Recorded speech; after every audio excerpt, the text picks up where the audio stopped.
Welcome to another That's What They Said, a podcast where we question the questionable lyrics of your favorite songs. Serena Morales and Scott Spinelli talking Are You That Somebody by Aaliyah. Baby girl. Baby girl. Yeah. Rest in peace. Rest in peace. Rest in power. Rest in power, queen. Yes, Aaliyah died in a plane crash in 2001. She was the princess of R&B. The queen of urban pop. She is from Brooklyn, New York. Bra. And I freaking love this woman, as many people did. I do think, and you're going to just hear me out here, I think sometimes when people unfortunately pass away early, we sometimes misremember their abilities. Her catalog was incredible for someone who only had, I think, 3 records. Right? She had the first one with R. Kelly, AJ Nothing But a Number. She had this one. And then I want to say she had the one, this was not on, this was on a... this was on Dr. Doolittle's contract. Exactly, yeah. Soundtrack. She had 3, I think. Too. Yeah, exactly. And so it's just like, for her to have so many big singles, it's just wild. Yeah, so it was AJ Nothing But a Number, 1 in a Million, and then Aaliyah came out in 2001. Did it come out before she passed? I don't... Came out in July. I don't know. She died in August. Wow, that's crazy. Yeah, so it came out right after or right before she passed. Yeah. But that album though, a lot of times like you see that like the posthumous album, which this wasn't, but it'll be like it's like, those aren't real songs. Like she recorded all these songs and like just on that one, like More Than a Woman, Rock the Boat, We Need a Resolution. All great songs, right? Like so good. Need a Resolution's one of my fave too. Like, so good. So yes.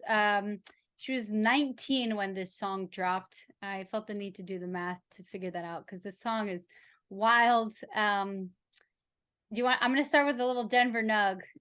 Timbaland, the producer of this song, wrote the song. He was responsible for that baby. So it's apparently a laughing baby. It's not a crying baby. It's like Well, it's sampled from a song.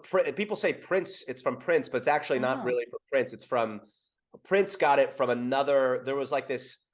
They basically it was like it's a record of things that are sampleable sounds. I could find the exact. Yes, that makes sense. This guy Michael Scott Goldbaum was a sound engineer, and he recorded a giggling, laughing baby. Happy Baby. It's called from Jack Holt. Yes. Yeah. It was available on whatever the sound mixer that Timbaland was working on this. But it is just funny because it's a funny sound to add to this song that's not really correlated with the actual lyrics. However, it makes the song so much better and so much more memorable. And it just like that was the punch. And it just speaks to Timbaland and who he is as a producer and how genius he is. But apparently him along with Aaliyah, like they finished the song in only 4 hours. Apparently it was like 4 or very early in the morning, and he had it mixed and mastered by 8 a.m. and it hit the air at 10 a.m. that day. Like it was, here you go, done. They had to have something for 11, I think it was, right? It was something that is how the story goes. Like they had to have something for the next morning, and somehow they didn't either get started till the night before, or whatever the reason was. Amazing. Wild. Because this song ended up being on the Dr. Doolittle soundtrack, and it was just wild. Co-written and composed by Static Major, and then obviously Timbaland, and it was released May 26, 1998. Hit 21 on the Billboard Hot 100. I'm gonna throw you some other countries. Number 1 in New Zealand. These guys. 3 in Netherlands, 11 in the UK. I felt like we're sleeping on it. I like how you say these guys, like there's like 7 of them over there who are making these calls. I'm like, this could have easily been a top 10 track for how often the song was on the radio. It was popularity. It was on a major movie with Eddie Murphy. A huge movie. I mean, yeah. If I'm not mistaken, that Dr. Doolittle, that made a boatload of money. I'm going to look up, according to Wikipedia, what it did, but I'm pretty sure that movie made a ton of money. But anyway, carry on. While you look that up, the song earned Aaliyah a Grammy Award nomination for Best Female R&B Vocal Performance. The Rolling Stone listed it as in the 50 best songs of the 90s. It put it at 24. And of the 500 greatest songs of all time, it also hit 238 on Rolling Stone. So. Oh, okay. Yeah. Yeah. Okay. So Dr. Dolittle.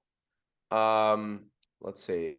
Dr. Dolittle, the movie. I Oh think man, I saw Dr. Dolittle in the movie theaters. it's good. It's a good movie. I mean, it was back. Yeah. He was still, it was right before he kind of like, it was one of his, yeah, it was one of his few good ones towards the end, like in the Nutty Professor era, where he was still doing a couple good ones. But yeah, this, according to Wikipedia, it made almost $300 million on a $71 million budget. So like, it was a massive, massive movie, and that song was it was like the single from that movie, if I'm not mistaken. I don't say it. I think it was the. I know it was, but I'm wondering if there was just another. I don't think. Let's see. Let's Ride. The Montel Jordan song was on there. Huh. It was a good. I think I had the Dr. Dolittle soundtrack because it had a lot of good songs on it. Yeah, I mean, like, okay, so Same Old G was on there. That's a good song. Yeah. Yeah, this is interesting. Let's just break down the Dr. Dolittle soundtrack. Forget the movie.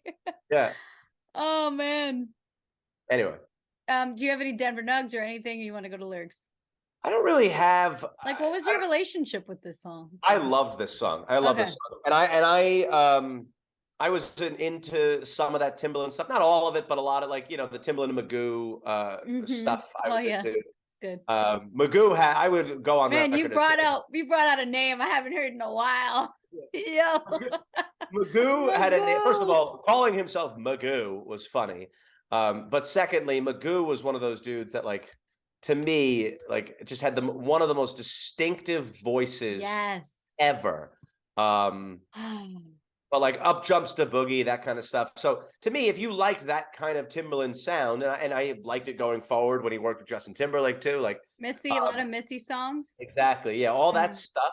I've always liked that. And so, like, for instance, like Pharrell is one of those producers who I know is great. It's just, for whatever reason, a lot of his stuff sonically just doesn't hit me in the right way. It's obviously he's a genius. It's just but a like preference for you. Yeah, gotcha. Whereas like I hear, like, people love Drop It Like It's Hot, right? Yeah, and I hear that song and I'm like, I hate this song. I hate it. And there's something about this song, just the way he works with the drums and the random baby sampling. I love it. Yeah. And her voice is amazing. It's so good. I will also say, and this will lead me to an initial lyric here, is there were a lot of lyrics within this song that I never have fully gotten, and I now know what they are, but I, like, for instance, the lyric where she goes, "Is it my go? Is it your go?" Yes. I had no idea that that's what they were saying. I thought it was, "Is it my goal? Is it your goal?" I also thought goal, that. Right? Like goal. Is it my gold? I thought maybe at one point in my life, I thought it was gold, like, like that was a slang word for sex, like just like, you're looking to get my gold. I always thought goals. I was all about the goals. Goals or gold, frankly, both work. So does go, honestly. Like, whose turn is it to make the move? Obviously, but I never knew that, and like I could go on, and there's more lyrics we'll get to as we go through. But like, there's other lyrics where I was looking these up. I was like, holy shit! It's not even that I didn't understand it. I didn't know that's what they were saying. Correct. And by the way, for those who have no idea the song, are you that somebody is about like a late night hookup with someone that needed to keep this whole thing on the low, like hush hush, right? Is that?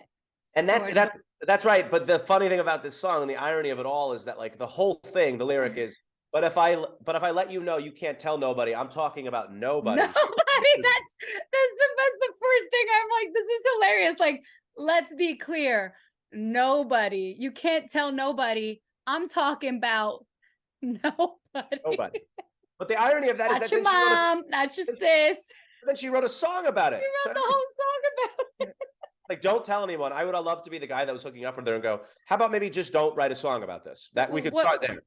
Yeah, is it your go or is it my go? Because you went, you wrote a damn song. And my go is shut the hell up. Okay, let's keep it quiet. Let's actually keep it quiet instead of singing to a national audience about keeping it quiet. This is like pre-NDAs though, for all celebrities who just are like, yo, can I trust you? Are you gonna keep this on the low? This is pre-Derek Jeter putting cell phones in a basket. Like, this is all pre that. But to that point though, it's also pre-internet. So like she's paranoid about this leaking out, and like it wouldn't have leaked out. I mean, at the point, I mean, it's weird. Timbaland wrote the song for the most part. But it is weird because of the whole thing with R. Kelly. Here we go, bringing up R. Kelly again. But you did it this time. I did. First time for me. But it is like when you hear the song and you hear the lyrics and you're like, should no one have been hooking up with anybody at this point? Well, that's not the song I think about with that. The song I think about that is AJ nothing but a well, I mean, that's a man crying out for help when you have you're taking advantage of underage girls in a disgusting way, and then you have the unmitigated gall to name a song and a record. AJ nothing but a number. It's just like, for someone that you clearly knew that was under the number. No, but I mean, it is fascinating that like, are you that somebody that I can hook up with, have a good night, and then no one's gonna say anything because I'm not trying to mess up my reputation at this point. Yes. You assume at this point, you know, someone's a big shot, and that's like, I'm not trying to. I don't need this on the street. TMZ, stay away. I love that when she says, "Boy, I gotta watch my back because I'm not just anybody." I was like, "Good for you. Good for you." Like, yeah, you aren't just anybody, and take advantage. Girl power. You know what I mean? Good for you. Yes. Be the aggressor here. Don't be Jesse's girl who's waiting for Rick Springfield to make a choice. Not up to Jesse or Gary. Okay? It's up to Aaliyah. Baby girl. Okay? But she goes, "Are you responsible? Are you responsible? Like, if I have to ask someone, are they responsible? They're not. Probably not. Actions speak louder than words in that particular case. Yes. And the way she sings the whole song, though, like she sings "Are You Responsible" so beautifully that I'm like, oh, yes, of course I am responsible, but you're not. And that's what contrasts with the way some of the lyrics in the verses are like very weird. Like the lyric where she goes, "Boy, won't you pick me up at the park right now, up the block while everyone sleeps, sleep, sleep. I'll be waiting there in my trench, my loc, my hat." Right? So glasses. So okay, so I had to look this up. I didn't know what locs were, but like if you think of that the Eazy-E from NWA, those sunglasses, right? That's what those are. But the point is that in sunglasses, a hat, and a trench coat, most likely this hookup is happening at night because only psychos have hookups during the day, right? Like that is, you know, like you want to, if you're truly looking to be hidden, you would be at night, right? Yeah. So at night, she is wearing a trench coat, a hat, and a sunglasses, and then you're picking her up near the park, not even in the park, up the street from the park. Like I would just love to be her friend and say, "You don't need this bad." Like there are way too many steps. This is dangerous and risky. If you truly have to go this many steps, you shouldn't be doing it. Imagine a celebrity like these days sitting at a park or nearby a park waiting to get picked up to have a little fling. Yes. What? Maybe she had to get picked up because she wasn't old enough to drive. That's, you know, like at the time. I don't have a driver's license yet. Sure. Oh my gosh. And to that same lyric, if you tell the world, don't speak, you know, that would be weak. Like I'm like, I love that too. That'd be weak, bro. Like don't be doing that. That'll be weak. But if you tell the world, I kind of for some reason thought of like, if you tell the world, it reminds me of Ron Burgundy when him and Veronica Corningstone in Anchorman, they hook up and she's like, "I'd like to keep this relationship just very low." Me and Veronica had sex and we're in love. That wasn't, I would be really the opposite of what I wanted. Yeah. No, Ron Burgundy. So yeah. I also wondered with the notion of like how much she's going to hide this relationship, how embarrassing that would be for the guy, right? It's like, am I that bad? I mean, truly, you're hiding out up the block from a park, fully incognito, dressed honestly like Sarina is right now. You just need to put on sunglasses and you are a baby girl. That's who you are. I didn't even mean that. Dressed in all black. For those not watching, black hat, black sweatshirt. About to go play out this song real quick. Yeah. He's going to go up to the park and meet somebody. No, but I was thinking like, what is so bad about this guy that she can't have anyone know about it? Yeah. Right? Like, I mean, everyone's had a hookup they regret, but to the point where you are, you know, doing this much to avoid it, the tabloids are killing people these days. You know what I'm saying? Like, She don't want people knowing her business. No, that's fair.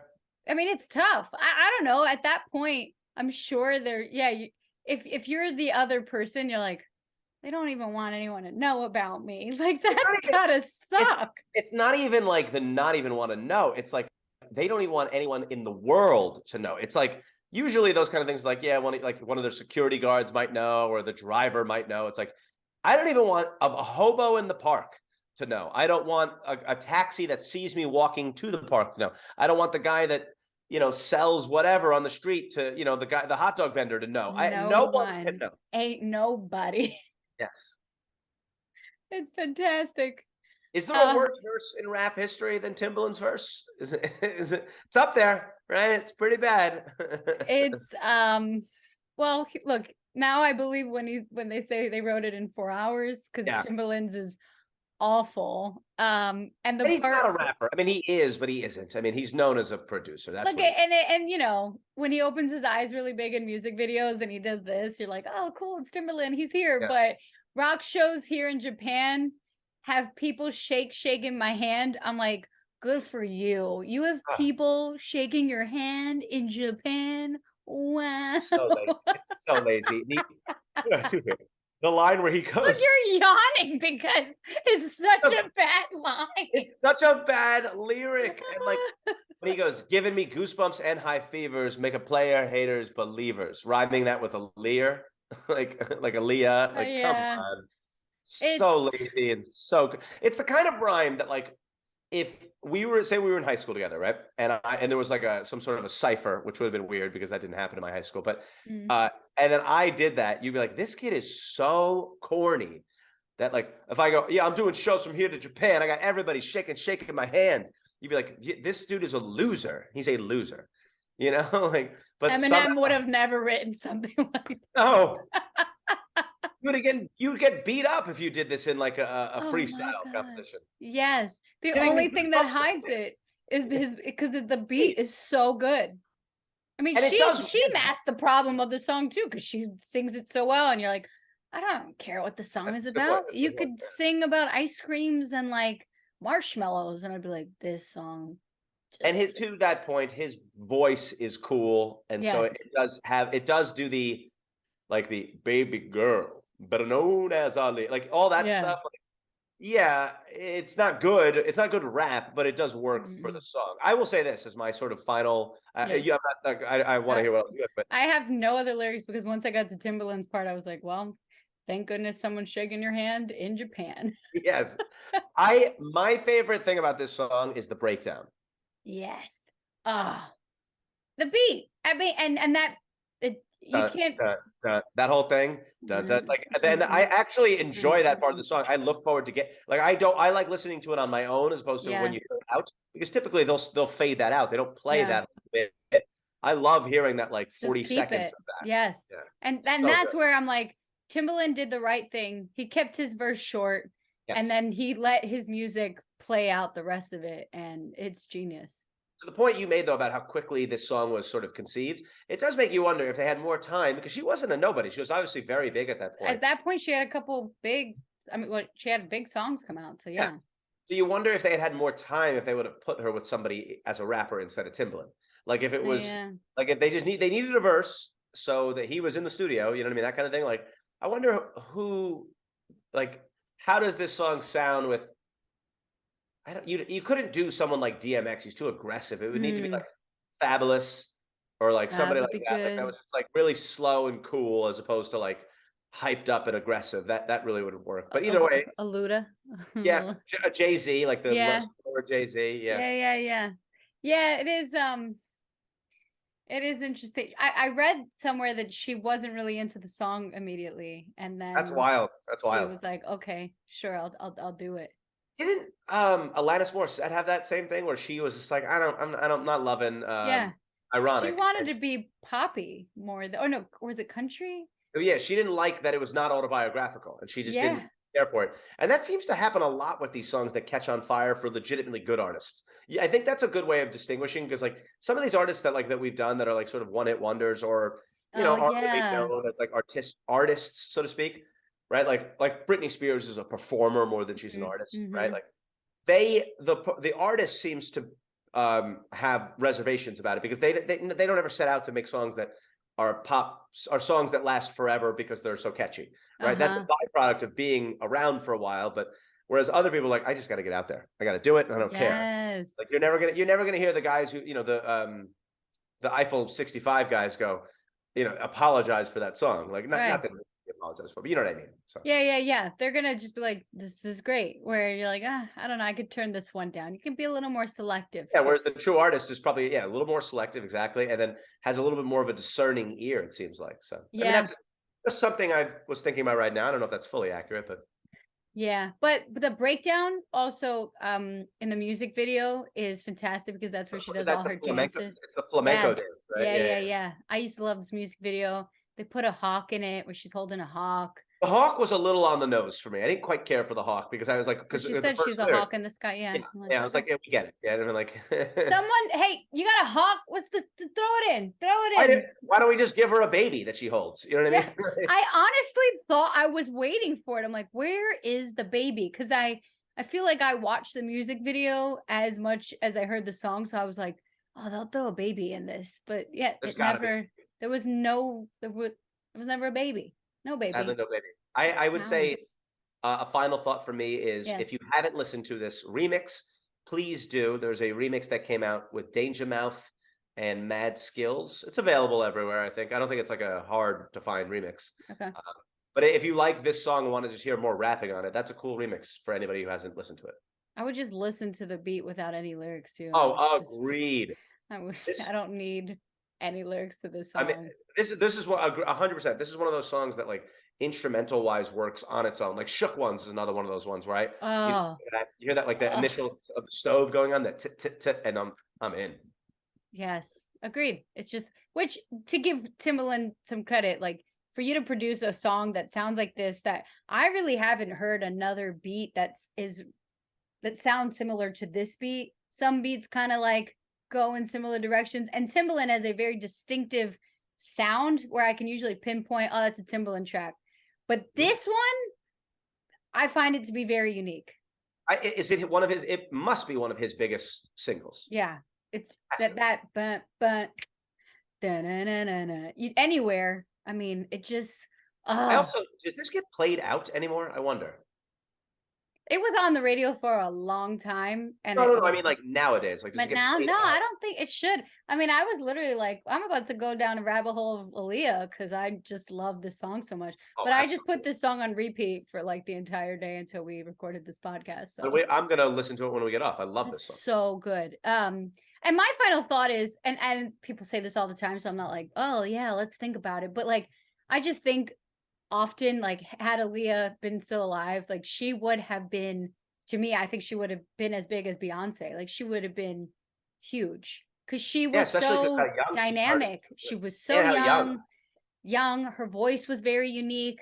Like, you could kind of like she was similar to like a Sierra, but I even think the choices, the producers she worked with she was already like sultry at like 16, 17, 18 years old. I just Sierra always felt to me more like a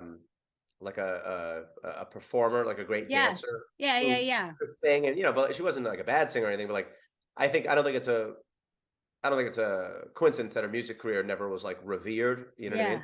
But like Aaliyah's voice is, she just melded with some of these producers. Some of the ways they work together are just like really, like the sound is so unique, and they're just. So sometimes it's really hard to separate the producer from the beat, from the song, and the singer from the producer. And in this case, they're like one. Whatever these songs are just so uniquely hers. Absolutely, yeah. She was smooth. I mean, I'm just like, all the collabs that could have been had with this woman would have been just fantastic. So yes, I'm gonna go and listen to every Aaliyah song as I finish my day. But that wraps up another episode of That's What They Said. Listen to the remix, listen to the song 1,000 times, and put it back on the radio because I think we all need it at this point.